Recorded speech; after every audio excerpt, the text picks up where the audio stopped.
If your image of the person who preps for end of times is a lower income red stater who hoards gold and stores baked beans and water in his basement, think again.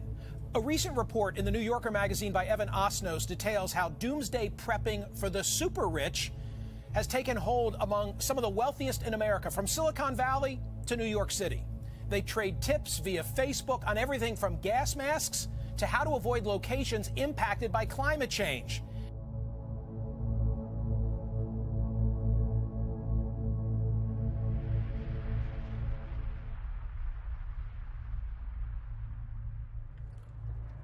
The only way you can see inside the recently closed Winnsboro, South Carolina Walmart is through a small hole torn into the cloth of the sliding front doors. The opening offers a surprisingly wide glimpse of a store that once sold almost everything the 3,500 residents of this town might need. It came without warning. 63 Sam's Club all over the country shutting down today. Members looking to shop here at Sam's Club in Owings Mills never made it through the front door. To make matters worse, it appears employees here had no warning, and rather than a pink slip, they received a rude wake-up call. And they said that the employees were called this morning and said they lost their job. Sears is announcing it will be closing 100 more stores between March and April. 64 of them Kmart stores, 39 of them Sears stores. This is on top of the 350 stores that Sears closed last year in 2017. The notice posted out front of the Sam's Club in Linden, closed today and every day moving forward. I was in shock. Linden Mayor Derek Armstead says nearly 200 jobs wiped out in the blink of an eye, opened yesterday, and then today with no notice, closed. This happened all so sudden. We received a call at approximately 9 o'clock this morning informing us that there was going to be a major announcement. And at first I thought it was going to be good news, maybe perhaps expanding, but it was quite the opposite. I think the employees deserve at least some sort of notification. You shouldn't wake up and have to come to a location and find out you no longer have a job. Walmart should have been doing a victory dance with bright lights and trumpets, and now it's staring at floodlights. You know, it's done something bad. And so the wonderful thing it's done by increasing permanent wages for 1 million employees is now being defined by, sadly, 11,000 people being let go. The timing's ridiculous. And they must. How does that happen? I've got a feeling they were trying to. I can only look at this going, you were trying to slip this one under the carpet. There's no strategy here. There seems nothing really professional here, apart from you trying to cover up.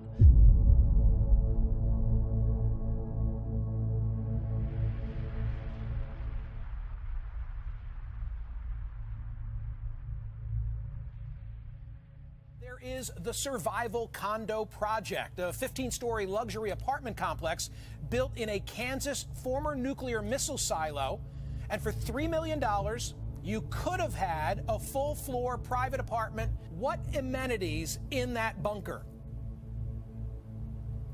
Well, it's like a miniature cruise ship, Michael. It has everything from a rock climbing wall and a game arcade for the kids to continuing education classrooms, a library, a movie theater, a bar and lounge. It's got everything that you need to spread out and maintain some semblance of normal when things outside are anything but normal. Do your purchasers come and hang out, or are they only coming there in a worst-case scenario? Well, originally, when they purchased it, they believed that they were only going to come out when there was some catastrophe somewhere. But after they saw the level of finishes and the variety of things to do, they've started coming out regularly. Most of them come out between 2 or even 3 times a year and spend a week or two to get away from the hustle and bustle of the city and feel in a very safe environment. If everything hits the fan and I am one of your owners, how am I getting to Kansas? Well, you're getting to Kansas probably by driving or flying. Most of our clients have a 3-plan type of thing. They also have purchased extended range armor vehicles. These people have vehicles that have a range of up to 2,500 miles without having to stop for fuel, and they're armored and they're bulletproof. So if it takes them 2 days to drive and they have to stop, they can get here without having to worry about a fuel supply. If I had $3 million burning a hole in my pocket, and I don't, among my concerns would be that I'm claustrophobic. Once I'm inside my apartment, I'm looking at walls, right? Well, no, you're not. We've actually employed some of the best psychologists that there are that do consulting with NASA. We've got 9-foot-high ceilings in the apartments, and they have electronic windows that are fed with a variety of scenes. Some of them are live, high-definition scenes that are displayed on television sets that are framed out to look like windows. And you can see what time of day it is. You can see what the weather's doing. It's psychologically doesn't make you feel like you're underground, and they're really wonderful. If you want to live in New York City and you want to view a Central Park, we can get the high definition views and seasonal views, and you can literally live wherever you want to live. You can have whatever views you want to do, but the bottom line is that psychologically you don't feel like you're underground.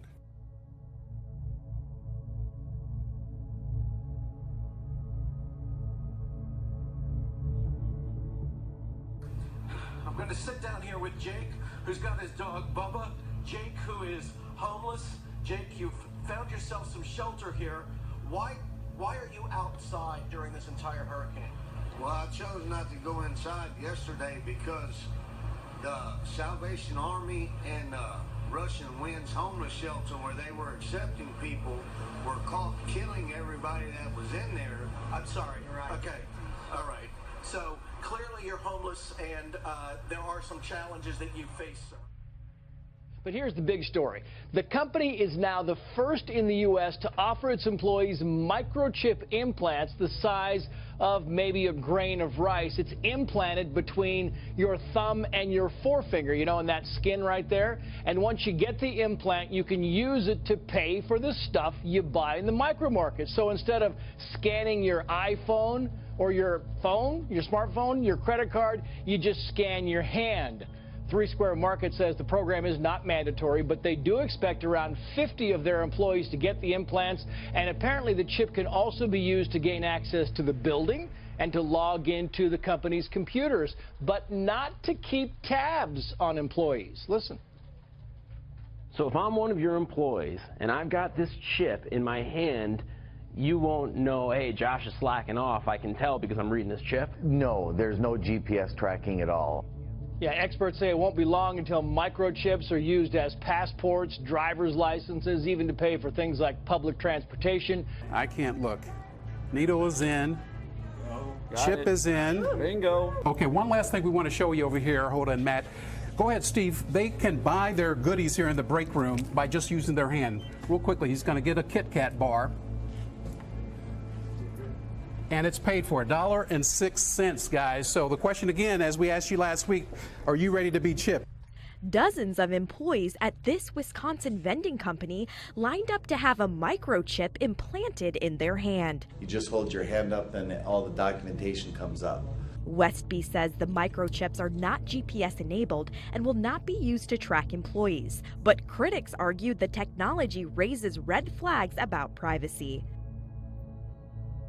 Never in the history of, or at least modern history of the country, has there been a government shutdown when a single party is in charge of Washington. Hook, line, and sinker. House, Senate, White House, one party in charge. That's it.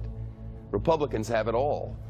Yet the possibility of a government shutdown has escalated. Good morning and happy anniversary, Mr. President. You're present on the first anniversary of your inauguration. Well, it's a partial government shutdown. As we come on the air, our government is shutting down. Just within the last 30 minutes, the short-term spending bill aimed at avoiding a midnight shutdown was shot down in the Senate. A very busy night at the White House and the Capitol tonight. Government shutdown will impact the way of life for millions of people across the country. Government shuts down. Military men and women on active duty will continue working, and operations around the world continue unaffected.